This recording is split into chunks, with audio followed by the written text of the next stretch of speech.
మన తొలి వెలుగు ప్రేక్షకులు అందరికీ నమస్తే.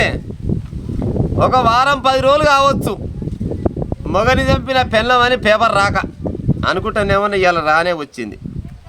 జర్ర మొగని చంపుదామని ఆలోచన ఉన్న పెళ్ళాలు, అక్రమ సంబంధం పెట్టుకున్న ఆడోళ్ళు మగోళ్ళు, నేను అనే మాటలు మీ మనసు నొచ్చుకొని ఉన్నా నన్ను ఏం చేయలేరు. కానీ జర తిట్టుకోకురి.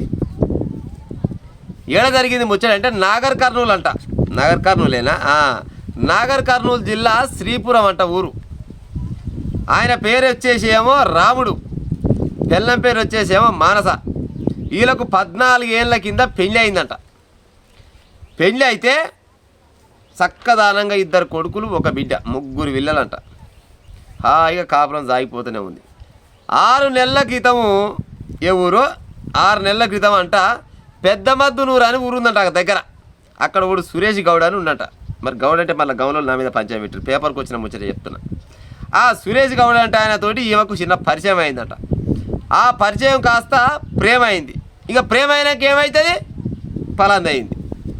ఇక ఆయన మైకాలో పడ్డది, మొగన్ని పిల్లల్ని ఇచ్చిపెట్టిందంట. మంచిగా ఆయన నెంబర్ తిరుగుతూ ఉందంట. తిరుగుతుంటే మొగనికి ఎంతో కొంత అనుమానం రాదా? సురేష్ అనేది తెలియదు, కానీ సురేష్ అంటోడు ఎరికే ఈయనకు, కానీ సురేష్ నా పిల్లానికి కలవడన్న సంగతి అయితే తెలియదంట. మొత్తానికైతే ఎక్కడనో తప్పుదోర పడుతున్నట్లు అని అప్పుడో ఇప్పుడో మందలిస్తున్నట. మందలిస్తుంటే నేను పలాని పని చేస్తుంటే నా మొగడు అడ్డుపడుతున్నా అని ఉంచుకున్న సురేష్కి చెప్పిందట. సురేష్ నా మొగనికి అవుతున్నట్టు అనుమానం అయితే వచ్చింది. కాకపోతే నువ్వని కాదు, కానీ ఎవడో మొత్తానికి అయితే నాకు అలవాటు అయిన సంగతి అయితే నా మొగని తెలిసినట్టుంది. జర్ర ఆయన ఎట్లా చేసి ఆయన పని చేయాలని ఉంచుకున్నంతో చిన్నగా కథలు పడ్డదంట.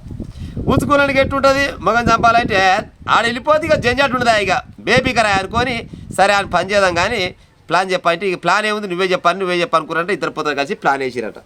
ప్లాన్ వేసి ఈ రాముడు అంటే ఆయనకంట ఫోన్ చేసిరట. ఫోన్ చేసి రాముడు పెద్దమద్దునూరులో ఓ దావత్ ఉంది, ఆ దావత్ రావాలని సురేష్ అంటోడు ఫోన్ చేసినట రాముడికి. ఈ రాముడు సరే దావత్ అని ఫోన్ చేసిన అనుకో నేను చిన్నగా పోయినట. పోగానే ఆడ మంచిగా సిట్టింగ్ వేసిరంట. మందు బాటలు తెచ్చుకోరంట, తుంకలు బింకలు తెచ్చుకోరు, మంచిగా ముందర పెట్టుకోరు, తాగుతురట. తాగుతున్న సమయంలో ఆల్రెడీ వీడు సంపదామనే ప్లాన్లో ఉండు కదా సురేష్ అంటోడు. ఉంచుకున్నామని చెప్పే సంపదామని ప్లాన్ తోటి చిన్నగా లేచిండట. లేవగానే క్యాజువల్గా లేచింది అనుకొని ఆడ సపరేట్గా ఇక్కడ సైడ్ మళ్ళీ తాగుతున్నట్ట. వెనక్కి వెళ్ళి వచ్చినట్ట. పెద్ద కవర్ తీసుకున్నట్ట.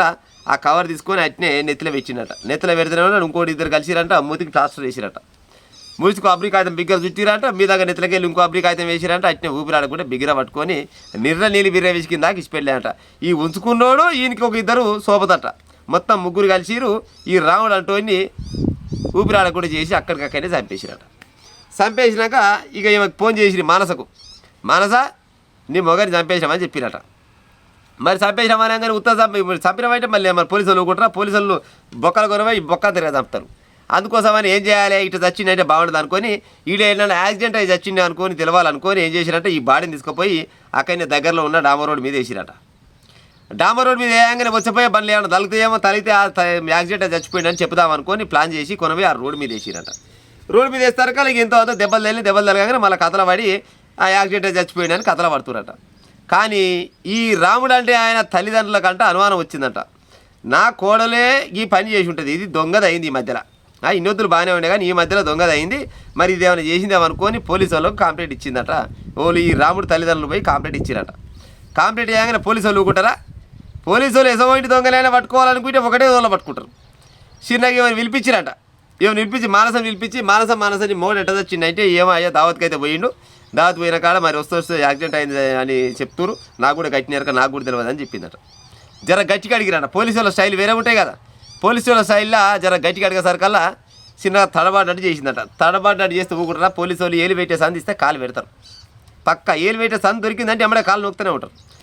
ఇక అట్నే ముందుకు పోతూనే వాళ్ళంటే అసలు ముచ్చట చెప్తావా, ఏం సంగతి చెప్పాలి అనగానే ఓ సార్ నేను సురేష్ అంటోనికి మరిగిన, నాకు 3 పిల్లలు ఉన్నారు, అయినా కూడా నాకు మొగడి మీద ఇంట్రెస్ట్ లేక నేను ఇంకొని ఉంచుకున్నా. ఆ ఉంచుకున్న ముచ్చట నా మొగడి తెలిసిందేమో అనుకుని నాకు చిన్న అనుమానం వచ్చింది. నా అక్రమ సంబంధానికి అడ్డొస్తుండని ఈయన పని చేసినామని చెప్పిందట.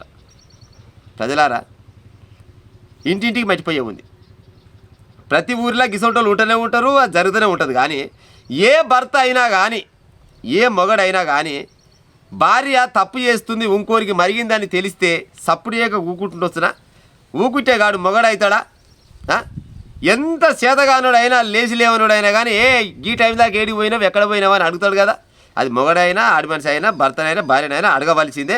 గట్ట అయితేనే గాలు భార్య భర్తలు. అయితే ఈమె అక్రమ సంబంధానికి అడ్డొస్తుండని ఉత్త పుణ్యానికి ఆ రాముడు అనే వ్యక్తిని చంపేసిందంటే దీన్ని ఆడిదానాలనా గాడిదానాలనా చెప్పురిగా. గిసవంటి గలీజు ముండలు భూమి మీద పుట్టేం పుట్టకేం. ఇప్పుడు అక్రమ సంబంధం పెట్టుకున్నావమ్మా మానస, నువ్వు పెట్టుకున్నావు. ఇప్పుడు నేను వద్దంటే కాదు, అది ఇంకోళ్ళు వద్దన్నా కాదు. నీకు నచ్చింది కాబట్టి మొగడు కాకుండా ఉంచుకున్నావు, నచ్చిండు, ఆ నెంబడి పోయినావు. నీ పని నువ్వు చేసుకుంటూ పోతుండాలి. అదో లెక్క అయిపోయి ఆల్రెడీ 3 పిల్లలు అయినాక ఏం పాడైంది? అయినా 3 పిల్లలు తల్లి నీ కాడ కాడేటు ఆడో దిగసేటు ఉంది, ఆడేంత పూయకరాడు పాడైంది. కానీ సరే నీ పని నువ్వు చేసుకుంటున్నావు. మొగడు ఏమన్నాడని చెప్తావు మరి? ఉత్త పుణ్యాన్ని మొగడు చెప్తావు. ఒకవేళ మొగడు అడిగినా కానీ ఏడికి పోయినా అని బెదిరించుకొని ఉంటోళ్ళు ఆడోళ్ళు ఉన్నారు, మగవాళ్ళు ఉన్నారు ఈ సమాజంలో. కానీ గిట్నే చంపుకుంటూ పోవాలంటే మనుషులు మిలుగుతారా? గిట్ట తయారయ్యేవే తల్లులారా మీరు. జర్రనన్నా సిగ్గి శరం లేనట్టు పాడైపోను. ఉత్త పుణ్యానికి ఆ భర్త ఎందుకు చేస్తుండో కూడా భర్తకు కూడా తెలియదు.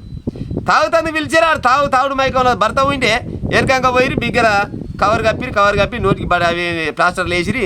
ఉత్త పుణ్యానికి ఊపిరాడ కూడా చంపేసిరి. కథం అయిపోయి చంపిన పీనిగాని కొనబోయి రోడ్డు మీద వేస్తే ఊగానే అంత చట్టం అంతా కళ్ళు మూసుకొని ఉన్నది, లోకం అంతా కళ్ళు మూసుకొని ఉన్నది. మీరు ఎట్లా చెప్తే గట్టినే నమ్ముతారనుకుంటారా? ఈ పెన్లాన్ని ఆ ఉంచుకున్నోడిని ఇద్దరు సహకరించిన మొత్తం కొనబోయి లోపలేసినట. లోపలేయకుంటే బయటకు వస్తారా? ఇప్పుడు రేపటి నాడు ఇవాళ కాకుండా ఇంక 6 నెలలకైనా బయటకు వస్తావు. మానస 6 నెలలకు బయటకు వస్తావు. ఏమక్కర పోయినావమ్మ జైలుకి అంటే సిగ్గున్న అదే నీకేమైనా చెప్పుకుంటేందుకు? నా మొగని చంపిపోయినా అని అంటావు. ఏమక్కర చంపినా వాళ్ళ ముసలు అడుగుతుంది. నేను ఒకరిని మరిగినందుకు నా మొగడు అడ్డుపడ్డాడు అందుకోసం చంపినా అంటే నోట్లో ఉంచరా ఓలన్నా? రేపు నన్ను నీ పిల్లలకి ఏం చెప్పుకుంటావు? మా అయ్య ఎక్కడ పోయిండు అమ్మ అంటే నేనే చంపినా అని చెప్తావా? లేకపోతే నేను ఒకరి కాడ మరిగి ఆయన చూసుకొని మీ అయ్యని చంపినా అని చెప్తావా? సిగ్గి శరం లజ్జ లేకుండా కొంతమంది అయితే గిట్ట తయారయ్యారులా. కనీసం మానవత్వం ఉండాలి. సరే నేను ఆయన కాడికి పోతున్నా పాడైపోను, ఆయన బతుకు ఆడు బతాడు, ఆయన పిల్లలు చూసుకుని ఆడు బతాడు, నా బతుకు నేను బతాను ఆలోచన పెట్టుకోవాలి. అది లేదు ఇది లేదు ఏకంగా సంపుతం తయారైనారు. గిస ఉంటే వాళ్ళు తలిగిరు. వీళ్ళని ఇంకా అనాలనిపిస్తుంది కానీ అంటే పాడైపోను మా వాళ్ళు అది ఎందుకు కొట్టేస్తారు అనే ఉద్దేశంతో అనలేకపోతున్నా. కానీ మా అమ్మ కానీ అక్రమ సంబంధాలు పెట్టుకుంటే నేను పెట్టుకోవద్దని చెప్తాను. నా మాట వాళ్ళు వినకాలం లేదు. కానీ పెట్టుకొని ఏమైనా చేసుకొని తెలగబడరు. కానీ ఉత్త పుణ్యానికి మొగలు చంపే ఉపాయం చేయకూరి, మొగళ్ళు కూడా ఆడలను చంపే ఉపాయం చేయకూరి. మా అమ్మ కానీ ఉత్త పుణ్యానికి పిల్లలాగా అవుతారు.